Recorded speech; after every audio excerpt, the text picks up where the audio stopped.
Hopefully everyone can hear me. I wasn't planning on doing this pitch today, but I'm excited to show this to some of you. And for the people, I'm going to try my best to explain what this company is, and I hope people will appreciate what this is.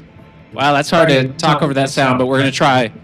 So VEOX, we are chasing unlimited autonomous technology generation. This has been a 10-year vision of mine.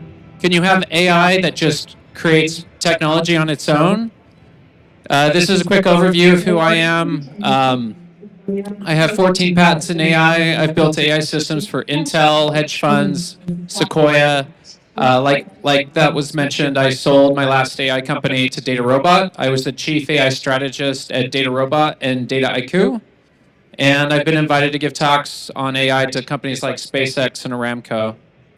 So the purpose of the company is to create technology that can autonomously create new technology. And if you think about humans, we're really limited by what our brains can do. Think of the human brain as being an oversqueezed lemon. We can't come up with tens of thousands of new ideas, and we can't test them in seconds. But with these new technologies, we can do this. And this plot that I'm going to show you in a few slides, this was technology I didn't think I'd see in my lifetime. So quickly, the problem is humans have hit a major bottleneck when it comes to AI. Despite the Anthropics, the OpenAIs, and the XAIs of the world, the last big breakthrough was in 2017. If you read the Llama 3 paper, it's resting on 2017 technology. And the thing that's interesting is how many people do you think have tried to come up with the next transformer? I think for many people in the room, if you were going to school right now, you would try. So I'm convinced that humans will not succeed with inventing the next transformer. But what if we take these powerful LLMs, and what if instead of running forward, working harder, what if we work smarter? What if we take these LLMs and we use them to essentially do PhDs in computer science and invent new algorithms without us? And that is what we've been working on for the last year. And I'm going to show you the plot that made me quit my job. I was working as the chief AI strategist at Dataiku, and I was able to produce this plot, and this prompted this new startup. So what you're looking at is this is a computer science PhD done in less than an hour. So every bar that is red is an algorithm that was invented by a human.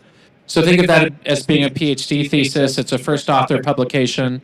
There's a lot of bars on this plot that are not red, and those are all novel algorithms that have been invented with this new technique. Lower is better. A year ago, we were doing this with optimizers, and as of 6 months ago, we started doing this with machine learning. So think of XGBoost. Every machine learning algorithm that's been invented by a human is now being disrupted. So the technology proof point has turned into a platform. So we now have a platform where people can log in, a company can add employees, you can upload data sets, and you can get access to the next generation of machine learning. And to really give a preview to what's coming, if you think of humans, how many machine learning algorithms can people mention by memory? So for machine learning algorithms that are used today in banking, insurance, retail, and telco, they're delivering massive amounts of value. But most of the algorithms that have been invented that people use, it's dozens of algorithms. It'd be very difficult for someone in the room to mention more than that. And with these new technologies, we can invent thousands of new algorithms every day, soon to be millions of algorithms. And this is a very different way to think about innovation. Great. So this is the company. We have a board of advisors. You may recognize some of these advisors here. I'll call attention to Ricky Butler. He reported to Bill Gates for 5 years. Seth Dobrin used to be the former global chief AI officer for IBM. Dr. Zane Kalpi, bottom right. He's a well-respected heart surgeon in the U.S. 20% of our customer target will be in healthcare. And then I'll wrap up now. We're currently raising a $5 million seed round to be applied to product and go-to-market. And the future was yesterday. So that plot I showed you is a year old, which just shows you how fast technology is moving. So thanks, everyone. I'll be speaking tomorrow, and I'll be bouncing around the conference. Thank you for your time.